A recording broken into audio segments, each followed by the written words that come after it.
8 એવી આદતો જે તમને તમારી ઈચ્છા મુજબનું જીવન જીવવા નથી દેતી. પહેલી આદત, જીવનની ખોટી કલ્પના.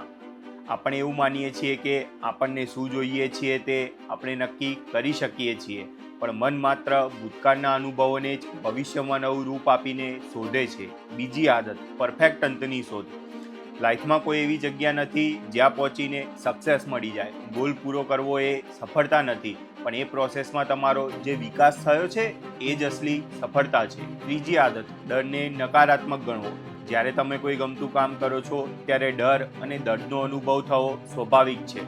ડરનો અર્થ એ નથી કે કામ ખરાબ છે, પણ એનો અર્થ એ છે કે એ કામ તમારા માટે મહત્વનું છે. ચોથી આદત, નકામી મુશ્કેલીઓ ઊભી કરવી.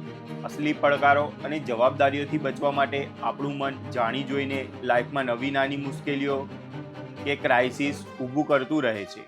પાંચમી આદત, માત્ર વિચારો બદલવા. નવી વિચારસરણી અપનાવવાથી માન્યતાઓ નથી બદલાતી. માન્યતાઓ બદલવા માટે બહાર નીકળીને એવા નવા અનુભવો કરવા પડે છે જે તે વિચારોને સાચા સાબિત કરે.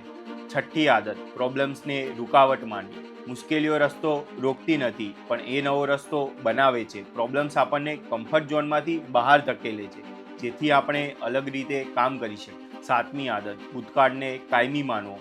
ભૂતકાળ બદલાતો નથી, પણ સમય સાથે તેને જોવાનો આપણો નજરિયો બદલાય છે. ભૂતકાળ તમને રોકવા માટે નહીં, પણ તમને ઘડવા માટે હતો. આઠમી આદત, બીજા પર ગુસ્સો કરો. જ્યારે તમે બીજાની કોઈ વાત પર ગુસ્સે થાઓ છો ત્યારે વાસ્તવમાં તમે તમારા જ કોઈ દબાયેલા હિસ્સાને બીજામાં જોઈને અકળાઈ જાઓ છો. જો આ આદતોમાંથી તમે બહાર નીકળવા માગો છો તો અત્યારે જ કેપ્શન વાંચી લો. તેમાં આ દરેક પેટર્નને તોડવાનો સાચો રસ્તો બતાવ્યો છે.